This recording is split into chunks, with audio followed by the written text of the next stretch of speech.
আসসালামু আলাইকুম। সবাই কেমন আছেন? আশা করছি সবাই ভালো আছেন। যে যেখান থেকে দেখছেন আলহামদুলিল্লাহ আমিও ভালো আছি। আজকে আমি আপনাদের দোকানের মতন পারফেক্টভাবে সমোসার রেসিপি বানিয়ে দেখাবো। আশা করছি আমার রেসিপিটি আপনাদের ভালো লাগবে। ভালো লাগলে আমার পাশে থেকে ভিডিওটি দেখার অনুরোধ করা হলো। আমি এখন একটি ডো বানিয়ে নিব। এখানে আমি 2 কাপ ময়দা নিয়ে নিয়েছি, আধা চামচ লবণ দিয়ে আমি এটাকে ভালোভাবে মিশিয়ে নিয়েছি। এখানে আমি 2 চামচ মতো তেল দিয়ে দিয়েছি। তেল দিয়ে আমি এটাকে ময়দার সাথে ভালোভাবে মাখিয়ে নিব যতক্ষণ এটা মুঠ করলে হাতের মুঠোয় না হয়ে যাবে। আমার ময়দা মাখানোটা হয়ে গেছে। এখন আমি এখানে অল্প অল্প করে পানি মিশিয়ে নিব। পানি মিশিয়ে ডো বানিয়ে নিব। আমার ডোটা বানানো হয়ে গেছে। এখন আমি এখানে অল্প একটু তেল দিয়ে আমি এটাকে আধা ঘন্টার জন্য রেস্টে রেখে দিয়েছি। এখন আমি এটাকে ভালোভাবে মিশিয়ে নিব। এখন আমি ছোট ছোট করে লিচি কেটে নিব।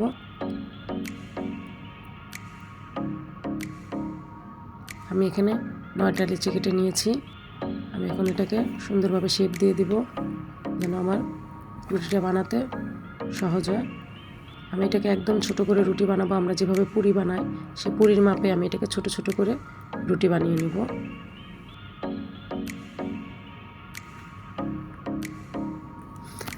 আমি যেভাবে বানাচ্ছি এভাবে আপনারা যদি ফলো করে বানান তাহলে আপনারাও সমোসার শীটটা একদম পারফেক্টভাবে বানাতে পারবেন। আমি এখানে প্রথমে 3টা রুটি বানিয়ে নিয়েছি। এখন আমি এখানে তেল ব্রাশ করে নিব। ভালোভাবে তেল ব্রাশ করতে হবে, নাহলে রুটিটা লেগে যাবে। আমি তেল ব্রাশ করার পরে এখানে ময়দা দিয়ে দিয়েছি। আমি আবারও আরেকটা রুটি দিয়ে দিয়েছি। এখানে দিয়ে আমি আবারও তেল ব্রাশ করে নিয়েছি। আবারও কিছু ময়দা মিশিয়ে দিয়েছি।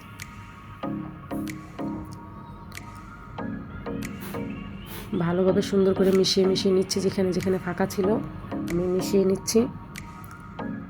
আমি আবারও তেল ব্রাশ করে ময়দা দিয়ে দিয়েছি। আমি এখন এটাকে বেলে নিব। এটা এখন আমি আমার শেপে বেলে নিব। এটা এমনিতেই এখন বড় হয়ে যাবে। একদম পাতলা করে আমি এটাকে বেলে নিয়েছি। এখন আমি এটাকে একটা প্যানে 10 সেকেন্ড করে এপিট ওপিট সেঁকে নিব।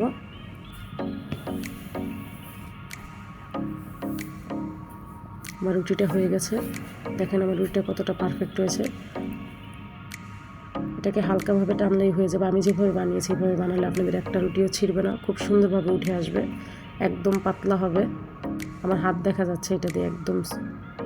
আমি এখন এটাকে সমোসার শেপে কেটে নিব। আমি এভাবেই সমোসা বানাই। আমি এটাকে 4 ভাগে কেটে নিয়েছি। এভাবে সমোসা বানালে আমার বানাতে সুবিধা হয়, তাই আমি এভাবে কেটে নিয়েছি। আমি সবগুলা রুটি আমি কেটে নিয়েছি। এখন আমি এখানে পুর বানাতে চলে এসেছি। আমি একটা কড়াইতে এখানে 1 কাপ পেঁয়াজ দিয়ে দিয়েছি। 4-5টা কাঁচামরিচ কুচি দিয়ে দিয়েছি। এখানে আমি 1 চামচের মতো আদা বাটা রসুন বাটা দিয়ে দিয়েছি।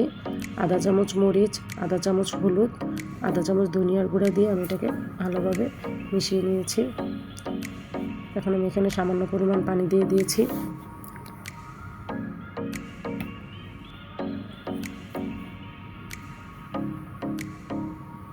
এখন আমি এখানে আমার আগের থেকে সিদ্ধ করে মাংসগুলোকে সুন্দর করে ছাড়িয়ে রেখেছিলাম, সেই মাংসগুলোকে দিয়ে দিয়েছি। আমি এখানে চিকেন ব্যবহার করেছি। আমি এখানে 1 চামচ লবণ দিয়ে দিয়েছি। আমি এখানে বাঁধাকপি দিয়ে দিয়েছি 1 কাপ। আমি এটাকে ভালোভাবে ভেজে নেব যতক্ষণ না এগুলো সিদ্ধ হবে। আমার পুরটা বানানো হয়ে গেছে। এখন আমি যে রুটিগুলো বানিয়ে রেখেছিলাম সেই রুটিগুলোকে কেটে কয়েক টুকরা কেটে আমি এখন এখানে সমোসার যে ক্রিস্পি যে ভাবটা থাকে, আমরা যে দোকানের থেকে সমোসা কিনে খাই, আমরা ভিতরে মুচমুচাকে যে ক্রিস্পি ভাবটা পাই সেটা আমরা এটা দিয়েই করে নিব। আমি এটাকে ভেজে পুরের সাথে ভালোভাবে মিশিয়ে নিয়েছি। এখন আমি আপনাদের সমোসা বানিয়ে দেখাচ্ছি। দেখেছেন আমি কত সহজে সমোসাটা বানিয়ে নিয়েছি। আমি এখন সমোসার 2 সাইডে আমি একটু আটা গুলিয়ে নিয়েছিলাম, সেই আটাটাকে আমি 2 সাইডে লাগিয়ে নিয়েছি যেন আমার সমোসাটা খুলে না যায়। আমার সমোসা বানানো একদম রেডি। দেখেন কত সুন্দর পারফেক্ট হয়েছে। এখন আমি সমোসাগুলোকে ভেজে নেব। আমি চুলায় একটা কড়িয়ে বসিয়ে দিয়েছি। এখন আমি এখানে হালকা মিডিয়াম লো আছে আমি সবগুলো সমোসা ভেজে নেব ভালোভাবে।